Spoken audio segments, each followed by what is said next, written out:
Venemaa Su-35 piloot arvas, et ta ei olnud mingis ohus. Piisavalt kaugel rindest, et mitte kokku puutuda Ukraina õhutõrjega, või nii ta arvas, tundis see piloot, et võib karistamatult lennata. Ukraina ei kavatse midagi teha. Isegi parimad Ukraina lennukid ei suuda ellu jääda õhulahingus Su-35-ga. Kõik sujus hästi, kuni enam ei sujunud. Ukraina F-16D on just alandanud Venemaa kõige surmavamat hävitajat, mida nad regulaarselt kasutavad. Geniaalse käiguga, mis läheb ajalukku. Ukraina F-16 piloodid leidsid just täiesti uue viisi domineerimiseks. Ja üks õnnetu Su-35 piloot oli esimene, kes teada sai, kuidas see käib. Mitte, et saaksid seda teada esialgsetest teadetest juhtunu kohta. Ukraina ise oli esimene, kes avalikustas, et Su-35 lasti alla. 8. juuli Telegrami postituses teatas Ukraina õhuvägi, et Su-35 tulistati idasuunal alla ja võit oli kinnitatud. Kohapeal tehtud fotod kinnitasid peagi Ukraina väidet, näidates Vene hävituslennuki rususid maapinnal. Muidugi on Venemaa ka varem Su-35 lennukeid kaotanud. 2025 aasta juuniks oli visuaalselt kinnitatud hävitatud Su-35 lennukite arv 8, kuid seekord oli midagi teisiti. Enamik Su-35 lennukeid, mille Venemaa on seni kaotanud, on olnud droonirünnakute ohvrid. Siiski, 8. juuli juhtumi puhul olevat Venemaa tipphävitaja alla tulistanud lennuk, mis ei peaks suutma sellega üks-ühele õhulahingus võidelda. Ukraina F-16. Ei läinud kaua pärast Ukraina õhuväe teadet, kui Sukhomilsi YouTube'i kanal avaldas juhtunu analüüsi. Ja 8. juuli videos teatas Sukhomil, et Venemaa Su-35 tulistati õhuduellis alla. See polnud droon, mis hiilis ligi ja hävitas hävituslennuki. See polnud ka Ukraina õhutõrje, mis lasi raketi, mille eest Su-35 piloot ei suutnud põgeneda. Toimus õhulahing, kus vähemalt üks Ukraina F-16 astus vastamisi Vene Su-35-ga. Selles loos on üks ootamatu pööre ja me andsime teile juba väikese vihje. Jääge meiega ja me avaldame kõik. Täiendav kinnitus Venemaa Su-35 kaotuse kohta on tulnud Venemaalt endalt. Mitte muidugi Kaitseministeeriumilt ega Kremlilt. Kumbki neist ei taha kindlasti avalikustada fakti, et Venemaa kaotas just Su-35 õhulahingus, mille võitmiseks see lennuk peaks suutma võita. Kinnituse annab hoopis sõjaväe kommentaator nimega Oleksei Zemtsov, kes on Vene sõjablogija. Zemtsov kinnitas, et vrakk, mida nägime varem jagatud kaadrites, oli tõepoolest Su-35 ning lisas veel, et piloot olevat väidetavalt Ukraina rünnaku üle elanud ja kuidagi suutnud end tagasi Vene poolt okupeeritud alale lohistada. Kui tõene see väide on, jääb veel näha, kuid ainus asi, mida esialgse raporti ajal kindlalt teadsime, oli see, et Su-35 oli alla kukkunud. Kuidas see juhtus, peale kinnituse, et F-16 oli seotud, oli endiselt väga ebaselge. See ei pidanud Venemaaga juhtuma, kuid Venemaa õhujõudude täielik läbikukkumine oma tahte kehtestamisel Ukrainas on olnud ilmne juba sõja algusest peale. 10. juuli seisuga on Venemaa kaotanud Ukrainale 437 lennukit ja 353 kopterit, millest paljud hävitati juba sissetungi esimestel nädalatel, kui Venemaa oli piisavalt ülbe uskuma, et Ukrainal pole õhutõrjet, mis neid peataks. See osutus peagi valeks ning suurema osa sõjast on Venemaa pidanud kasutama strateegiat, kus ta hoiab oma lennukeid rindest tagapool, et need saaksid turvalisest kaugusest Ukrainale rakette ja liukpomme tulistada. See strateegia pole takistanud Ukrainat võite saavutamast. 26. juunil kaotas Venemaa ühe oma MiG-29 hävituslennukitest Ukraina rünnaku tõttu Krimmi Belbeki lennuväljal. Venemaal hakkavad ka Su-35 varud otsa saama. Mainisime varem, et vähemalt 8 neist oli kinnitatud hävitatuks enne Ukraina viimast allatulistamist. Selle lennuki viimane teadaolev tarnimine Venemaa sõjaväele toimus 2025 aasta novembris ning tundub, et see oli partii, mis koosnes 15–18 lennukist. Aasta varem sai Venemaa veel 15 Su-35 lennukit. On raske öelda, kas neid tuleb veel juurde, kuid Ukraina on varusid vähendanud. Nüüd on veel üks Su-35 alla tulistatud. Ja täpselt nagu Venemaa üldine ebaõnnestumine oma ülekaaluka õhuvõimu kasutamisel Ukrainas, ei pidanud selle Su-35 kaotus õhulahingus F-16 vastu juhtuma. Oletame korraks, et see oli see üks-ühele õhuvõitlus, millest algselt teatati. Sellises olukorras ja eeldades, et Ukraina ja Venemaa pilootide oskused on võrdsed, peaks Su-35 jääma peale. Popular Mechanicsil on numbrid olemas. Kuigi nii F-16 kui ka Su-35 on 4. põlvkonna hävitajad, on viimane neist moodsam, debüteerides 2016 aastal. F-16 on 70ndatest pärinev lennukiplatvorm. Mõlemal on võrreldav tippkiirus, umbes Mach 2 kõrgusel, kuid suurim erinevus ja see, mis peaks Su-35 piloodi jaoks võidu tooma, on lahinguraadius. F-16 lahinguraadius on umbes 925 kilomeetrit. Su-35 lahinguraadius on peaaegu 1600 kilomeetrit.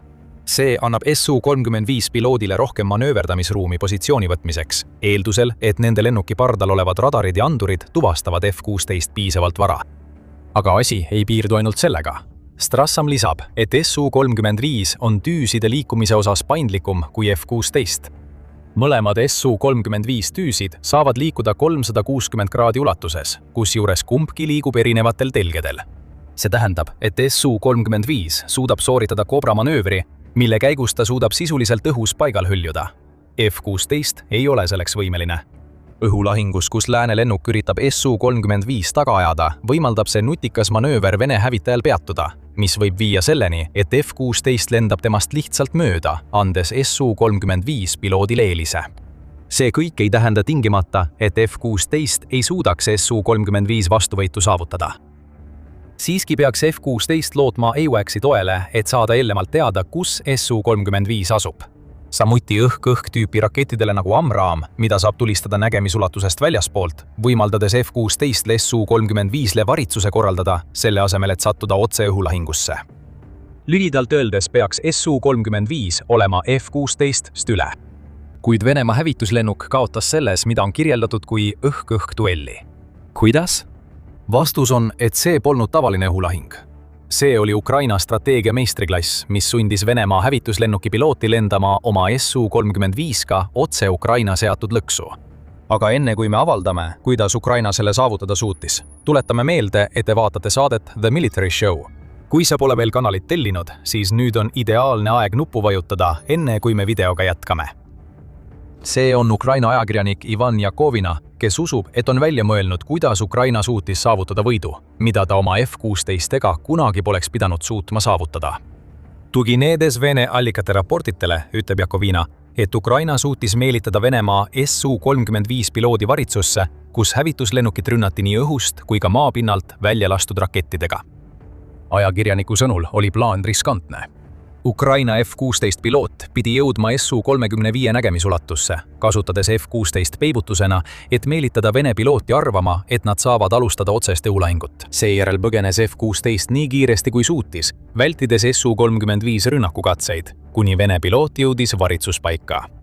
Selleks hetkeks oleks juba liiga hilja. See, mis oleks Vene piloodile paistnud lihtsa võiduna, pöördus kiiresti kaotuseks. Nägemused medalite jagamisest ja sellest, kuidas Putin nimetab pilooti Venemaa kangelaseks, oleksid kiiresti asendunud paanikaga, kui Su-35 sööstis maa poole. See oli Ukraina geniaalne plaan, milles väidetavalt osales mitu F-16 lennukit ja isegi Patriot õhutõrjesüsteem. Ja üllatuslikult polnud see ainult Ukraina lõks, mis viis Su-35 piloodi allakäiguni. Selle piloodi reetis tema enda riik, mis kogu olukorra üldse algatas. See reetmine juhtus tahtmatult, kuid see oli Venemaa valede tulemus, mida oleme kogu sõja vältel näinud ja mis nüüd maksid riigi ühe tõhusaima lennuki piloodile valusalt kätte. Aga enne kui me selgitame, mida see kõik tähendab, on veel üksikasju Ukraina geniaalse lõksu kohta, mida tuleb käsitleda. Oma raportis Ukraina geniaalse käigu kohta avaldab Euromaidan Press, et erinevad Venemaa allikad, kes on Ukraina lõksu paljastanud, usuvad, et Ukraina kasutas 3 F-16 lennukit, et meelitada Su-35 varitsusse. Kui see osutub tõeks, siis võttis Ukraina suure riski. Ukrainale on lubatud umbes 80 F-16 lennukit, kuid pooled neist pole veel saabunud erinevate viivituste tõttu pilootide seas. Kuni 3 lennuki kaotamine katsekäigus. Su-35 lõksu meelitada oleks olnud Ukraina õhuväele suur hoop, rääkimata tõenäolisest 3 andekast piloodist, kes oleksid samuti kaotatud. Sellegipoolest lendasid F-16 teed, meelitades Su-35 jälitama, kui Ukraina lennukid lähenesid varitsuspaigale, kus neid ootas Patriot õhutõrjesüsteem. Eelisest hoolimata sattus Su-35 piloot olukorda, kus tal tuli täita Heraklese mõõtu ja võimatu ülesanne. Siinkohal muutub lugu segaseks. Mõned väidavad, et nii Ukraina hävitajad kui ka Patriot tulistasid Su-35 pihta. Teised, sealhulgas Euromaidan Press, ütlevad, et pole selge, milline Ukraina süsteemidest tulistas. Kuid ükskõik milline seega polnud, sundis see Su-35 piloodi katapulteeruma ja põgenema. Igal juhul, see lõks näitab uskumatut koostöötaset maa peal olevate õhutõrjemeeskondade ja taevas olevate pilootide vahel. Meie arvates tundub kõige tõenäolisem, et just F-16D tulistasid Venemaa Su-35 pihta, mitte Patriot-süsteem. Miks? Kaks põhjust. Esiteks on Ukrainal väga hästi teada Patriot-rakettide puudus ning ta peab iga viimasegi raketi oma arsenalis hoidma Venemaa ballistiliste rakettide vastu kasutamiseks. Tegelikult teatab Atlantic Council, et Venemaa on suurendanud oma ballistiliste rakettide rünnakuid just seetõttu, et ta teab, et Ukrainal on Patriot-rakettidest puudus.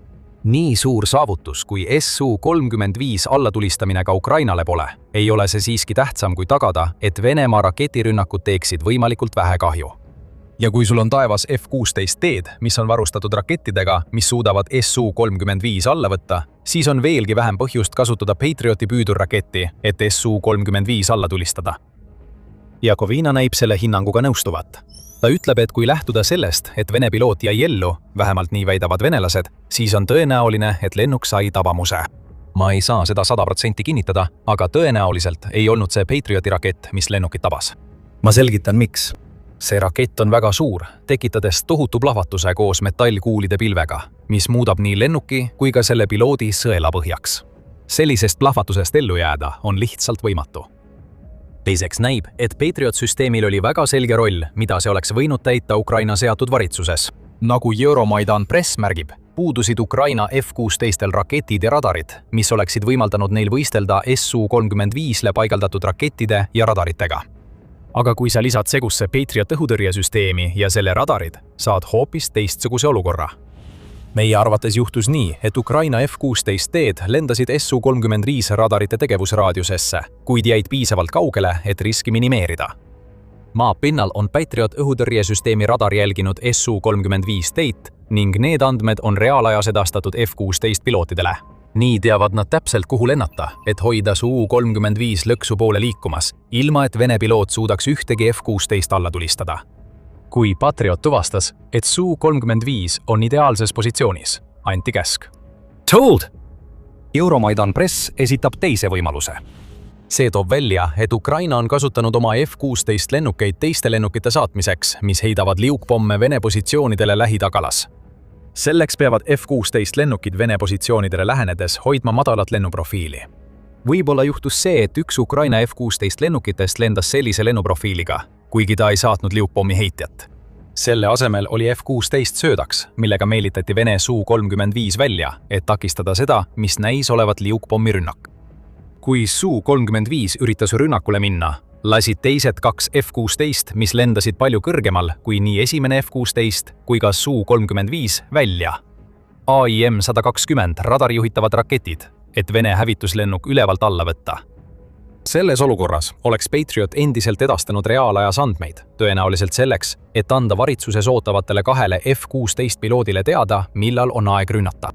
Siin on palju võimalusi. Nagu arvata võib, hoiab Ukraina kõike vaka all. Miks peaks ta avalikustama kasutatud strateegia üksikasju, kui on võimalus, et seda saab tulevikus uuesti kasutada? Lõppude lõpuks on Ukraina muutnud oma liukpommid pidevaks ohuks Vene tagalale. Nüüd näib tal olevat strateegia, mis kasutab seda fakti ära ja millega saab Vene piloote võitlusse meelitada, kus neil pole mingit võiduvõimalust. Aga sellel lool on veel üks pööre. Varem mainisime, et toimus teatud reetmine. Nii tahtmatu kui see reetmine ka polnud, võis see lõpuks olla põhjuseks, miks Venemaa Su-35 sattus surmavasse olukorda, kuhu ta sattus. Ja kõige iroonilisem on siin see, et Venemaa enda soov näida võimalikult tugevana viis selleni, et üks tema parimaid hävituslennukeid lasti taevast alla. Su-35 piloot kasutas ebatäpseid kaarte. Ja need kaardid olid ebatäpsed, sest Venemaa oli need loonud selleks, et liialdada oma sõjalisi edusamme Ukraina vastu. Vähemalt nii väidab 9. juuli United 24 meediaraport, mille kohaselt oli Su-35 allakukkumise koht umbes 42 kilomeetri kaugusel sõjarindejoonest. See on palju lähemal, kui enamik Vene Su-35 lennukeid tavaliselt rindele jõuab, kuna on oht, et need lastakse alla õhutõrjesüsteemide poolt. Tundub, et siin juhtus see, et Venemaa liialdatud väited oma edusammudest, mis kajastusid Su-35 piloodile antud kaartidel, panid selle piloodi uskuma, et ta lendab suhteliselt ohutus tsoonis, mitte otse Ukraina poolt talle seatud lõksu. Nagu Ukraina kontrollkaardi X-konto ütles, arvasid nad tõenäoliselt, et on rindest kaugemal, kasutades Vene kaarte. Taas kord langesid nad oma enda kaitseministeeriumi seatud lõksu. Milline viis teada saada, et sinu riik on valetanud oma edusammude kohta Ukrainas? Pärast katapulteerumist ja mitme miljoni dollari väärtuses lennuki allakukkumise pealt vaatamist saad teada, et kõike seda oleks saanud vältida, kui poleks olnud Putini tohutut ego või vajadust enesepettuse järele, mida tuli leevendada. Muidugi teab igaüks, kes on Venemaa väiteid jälginud, et sõjaliste edusammude liialdamine pole sugugi uus asi. Putin tahab rahuläbirääkimistel omada Ukraina üle võimalikult suurt mõjuvõimu. Seega sobib talle valetada selle kohta, kus rindejoon tegelikult asub. 2025 aasta novembris teatas Medusa, et endine Vene sõjaväe kartograaf nimetas Venemaa koostatud kaarte täielikuks jamaks, süüdistades komandöre kaartide võltsimises, et liialdada saavutatud edusamme. Sõjauuringute instituut on esitanud sama väite veel 2026 aasta mais, märkides, et pole leidnud tõendeid Venemaa poolt mais väidetavalt saavutatud edusammude kohta. See viitab sellele, et Venemaa teeskleb, nagu oleks ühe või kahe infiltraatori salaja Ukraina positsioonile saatmine võrdne kogu selle positsiooni ülevõtmisega. Isegi Ukraina relvajõudude ülemjuhataja Oleksandr Sõrskõi ütleb, et Vene komandörid loovad võltskaarte, et meeldida kõrgemale juhtkonnale, sealhulgas Putinile. Sõrskõi lisas, et see on Ukrainale hea. See tähendab, et Venemaa sõjavägi tegutseb valeinformatsiooni põhjal. 8. juulil võis Vene Su-35 piloot just teada saada, kui kahjulik võib olla Putini vajadus kuulda, et Venemaa edeneb. Olenemata sellest, kas kaardilugu on tõsi või mitte, on Ukraina just andnud Venemaale väga õigeaegse meeldetuletuse. Isegi parimad Vene hävituslennukid ei ole turvalised, kui nad satuvad rindest vähem kui 50 kilomeetri kaugusele. Nii palju ohtu varitseb. Antud juhul oli tegemist suurepäraselt koordineeritud varitsusega, mis näib olevat kasutanud ära Venemaa kõrgema juhtkonna valesid. Järgmisel korral võib see olla droon või õhutõrjerakett, mis tulistab Vene hävitaja taevast alla. Seepärast ei suuda Venemaa oma palju suuremat õhuväge sissetungil maksma panna. Ukraina saab lihtsalt kuradima hästi hakkama kõige sellega, mida Venemaa tema pihta proovib visata. Ja Ukrainal on ka võime hetkega geniaalsest jõhkraks muutuda. Ja paljudel juhtudel segab ta neid kahte. Just seda me avastasimegi, kui Ukraina avalikustas operatsiooni Ashan. Mitmekuuline operatsioon, mis algas 2025 aastal ja viidi läbi otse venelaste nina all, ilma et keegi oleks midagi märganud, purustas Ashan Venemaa suurtükiväe ja pani aluse suurele osale Ukraina edust. 2026 aastal. Meil on kõik vajalikud üksikasjad olemas, nii et vaata meie videot, et rohkem teada saada. Kui sulle see video meeldis, vajuta nuppu telli ja vajuta teavituskella. Sellest, mida nägid, on palju rohkemgi tulemas, just siin The Military Shows. Ja nagu alati, aitäh vaatamast!